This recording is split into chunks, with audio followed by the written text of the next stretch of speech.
We are surrounded by buildings all day, every day. But have you ever really stopped to think about the math that's holding them all together? For the longest time, that math was pretty simple, and you could actually see it.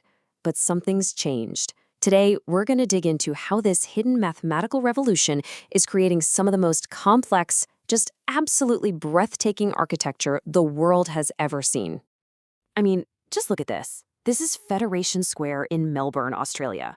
It's not your typical grid of windows and beams, is it? No way. It's this incredible, kind of chaotic, but beautiful puzzle of glass and steel. It almost looks random, you know? Like it just grew that way. And it immediately makes you ask, exactly, how do you even begin to design and build something like this? The answer? Well, it lies in this huge shift in how architecture and mathematics talk to each other. It's a shift from a language that everybody could see to one that's now almost completely hidden from view. Okay, so to really get where we are now, we have to take a quick look back at where we've been. For literally thousands of years, math and architecture were, inseparable partners. From the geometric perfection of ancient Rome all the way to the modular grids of the 20th century, the numbers were the foundation of design. And what's really interesting is how architects like the legendary Le Corbusier thought about this whole thing. He actually called numbers weapons of the gods, these divine, powerful tools that brought order and harmony to everything. And for centuries, architects used these weapons right out in the open. The math was right there, on the surface, for anyone to see. The perfect proportions, the repeating patterns, the lines that governed the entire design, it was all explicit. You could literally count the units or trace the geometry with your own finger. It was this clear, conscious language of numbers. And this contrast just lays it all out perfectly, doesn't it? We've gone from the old way, which was all about visible, whole numbers and geometries you could predict, to this new way, where the driving forces are hidden algorithms and super complex computational logic. The language of architecture has totally changed.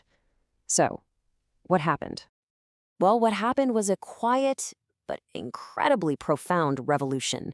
And it's one of the great paradoxes of modern design. As the mathematical power that architects could use grew like crazy, the actual numbers and geometries seemed to just disappear. But here's the kicker. The math didn't actually go away. In fact, there is more math packed into a modern building than ever before in history. It just moved. Right. So this is the crucial point. The entire mathematical engine has been hidden away inside the software that architects use every single day. It's embedded deep inside the digital tools that are now the standard way to design and communicate architecture. And as Brett Steele points out, this disappearance of literal numbering is really one of the defining features of our time. The math is still there, for sure. It's just working its magic behind the interface, driving everything the architect sees on that screen. And to get a sense of how deep this goes, just think about the simplest possible architectural act, drawing one line. In today's design software, that one simple click sets off what the source material calls an astonishing series of logical and mathematical operations of stunning complexity. Every single action is powered by this massive, invisible computational engine.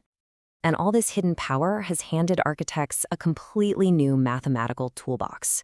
It's filled with concepts that used to be purely theoretical stuff in a math textbook, but can now be used to actually generate real-world spaces.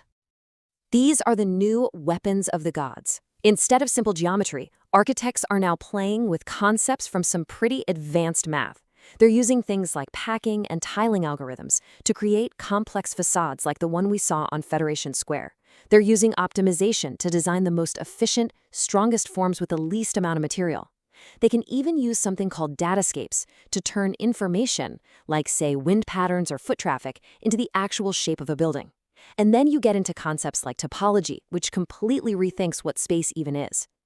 And this is what you get as a result. When you take an abstract idea like topology, which is less about a fixed shape and more about relationships and how things connect, you can create spaces that look like this. Spaces that are fluid, continuous, and feel totally new, completely breaking free from the old rules of walls and floors. So why does all of this matter? What is the real-world impact of this hidden mathematical revolution?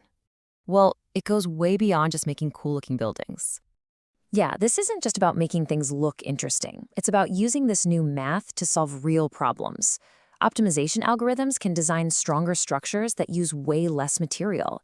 Datascapes can create buildings that actually respond to their environment and the people inside them. This is about building a smarter, more sustainable, and more human-focused world. Which leaves us with a really fascinating question for the future, right? As computation and algorithms start to play a bigger and bigger role in design, the very definition of what an architect is, well, it's changing. If all the math is hidden in the code, maybe the architect of tomorrow isn't just a master of space and form, but also a master of the logic that creates it. What do you think?